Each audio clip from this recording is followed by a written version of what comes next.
Hello दोस्तों, इस video में हम यूनियन बैंक ऑफ इंडिया के एनईएफटी, आरटीजीएस, आईएमपीएस चार्जेस को एनालाइज करेंगे। इसके अलावा हम ये भी देखेंगे कि अगर आप यूनियन बैंक ऑफ इंडिया में अपना एक सेविंग्स अकाउंट ओपन करवाते हैं तो यहाँ पर ब्रांच के जरिए आप कितना कैश विड्रॉवल कर सकते हैं एक महीने में। इसके अलावा आप कितना कैश डिपॉजिट कर सकते हैं। दोस्तों, सब कुछ इस वीडियो में हम एक एक पॉइंट डिस्कस करेंगे। वीडियो को बिल्कुल भी स्किप मत करिएगा क्योंकि ये पूरा वीडियो मैंने बहुत ही स्टडी करके बनाया है। तो चलिए इसी के साथ में वीडियो शुरू करते हैं। दोस्तों, सबसे पहले हम डिस्कस कर लेते हैं यूनियन बैंक ऑफ इंडिया के आरटीजीएस, आईएमपीएस और एनईएफटी चार्जेस को। तो दोस्तों, जानकारी के लिए मैं आप लोगों को बता दूं कि यूनियन बैंक ऑफ इंडिया में अगर आप एनईएफटी करते हैं, आरटीजीएस करते हैं, आईएमपीएस करते हैं, वो भी इन वार्ड में करते हैं, तो ऐसे केसेस में आप लोग को एक भी रुपीस चार्जेस नहीं देना होता है। दोस्तों, अब आप लोगों के मन में एक सवाल होगा कि ये इन वार्ड क्या है। तो इन वार्ड का मतलब होता है दोस्तों, फॉर एग्जांपल मैं आप लोगों को समझा देता हूं कि कोई भी सामान हो, कोई भी प्रोडक्ट हो, वो चाहे तो कैश हो, कोई भी प्रोडक्ट हो, अगर वो सीमा के अंदर रहता है तो उसको इन वार्ड कहते हैं। अगर सीमा के बाहर चला जाता है तो उसको हम आउट वार्ड कहते हैं। जैसे कि एक एग्जाम्पल मान के चलो कि यूनियन बैंक ऑफ इंडिया एक सीमा है आपका। यूनियन बैंक ऑफ इंडिया में आपका सेविंग्स अकाउंट्स है। अब आप यूनियन बैंक ऑफ इंडिया के अकाउंट से अगर आप ट्रांसफ़र करते हो किसी और बैंक में, जैसे कि पंजाब नेशनल बैंक में या फिर स्टेट बैंक ऑफ इंडिया में, तो ऐसे केसेस में ये हो जाता है आउटवार्ड।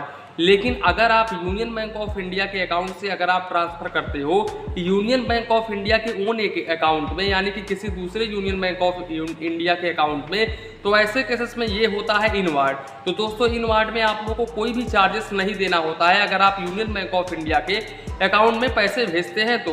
अब इसके अलावा दोस्तों, अगर हम आउटवार्ड की बात करें तो यहाँ पर सबसे पहले हम डिस्कस कर लेते हैं आरटीजीएस को। दोस्तों, जानकारी के लिए मैं आप लोगों को बता दूं कि यूनियन बैंक ऑफ इंडिया में मिनिमम 2 लाख रुपए का आरटीजीएस होता है। अगर आप 2 लाख रुपए से लेकर के 5 लाख रुपए तक का आरटीजीएस करते हो तो ऐसे केसेस में आप लोग को 24 रुपये 50 पैसे प्लस जीएसटी चार्जेस देना होता है। ये आप 18% जीएसटी जोड़ लेना, ये टोटल 28 रुपये 91 पैसे होगा। अब इसके अलावा दोस्तों, अगर आप 5 लाख रुपए से ऊपर का आरटीजीएस करते हो तो ऐसे केसेस में आप लोग को 49 रुपये 50 पैसे चार्जेस देना होता है, जो कि टोटल आपका हो जाता है 58 रुपये 41 पैसे जीएसटी लेकर के। अब दोस्तों, चलते हैं हम एनईएफटी के ऊपर कि अगर आप एनईएफटी करते हैं तब यहाँ पर आप लोग को कितना चार्जेस देना होता है। दोस्तों, अगर आप 10,000 रुपये तक का एनईएफटी करते हैं तो ऐसे केसेस में आप लोग को 2 रुपये 25 पैसे प्लस जीएसटी चार्जेस देना होता है। इसके अलावा दोस्तों, अगर आप 10,000 रुपये से लेकर के 1 लाख रुपए तक का एनईएफटी करते हैं तो ऐसे केसेस में आप लोगों को 4 रुपये 75 पैसे प्लस जीएसटी चार्जेस देना होता है। अब इसके अलावा दोस्तों, अगर आप 1 लाख रुपए से लेकर के 2 लाख रुपए तक का एनईएफटी करते हो तो ऐसे केसेस में आप लोगों को 14 रुपये 75 पैसे प्लस जीएसटी चार्जेस देना होता है।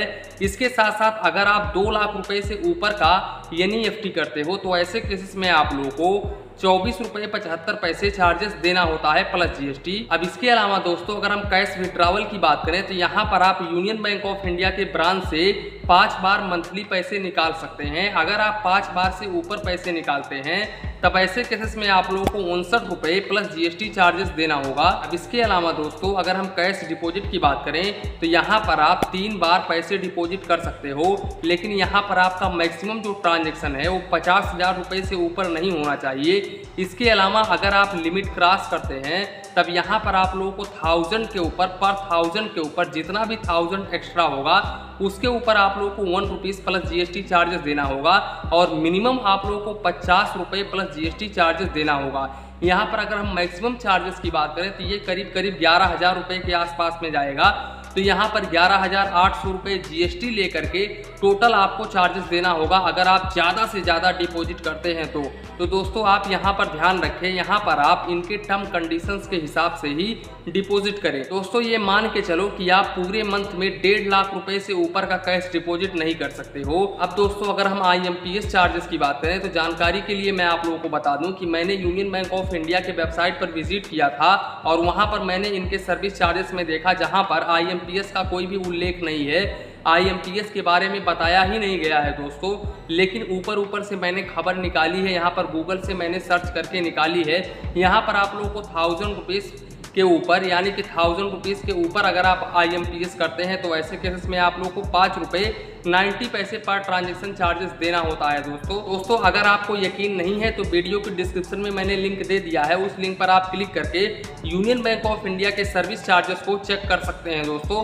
वहां पर IMPS के बारे में कुछ भी नहीं बताया गया है, मैंने बहुत ही बारीकी से स्टडी किया है दोस्तों। तो दोस्तों इसी के साथ में वीडियो समाप्त करते हैं। वीडियो पसंद आया हो तो प्लीज़ वीडियो को एक लाइक करिए और अपने चैनल फाइनेंस बैंकिंग को सब्सक्राइब करिए। मन में कुछ डाउट हो, कन्फ्यूजन हो तो प्लीज़ कमेंट करिए। धन्यवाद, मिलते हैं नेक्स्ट वीडियो में।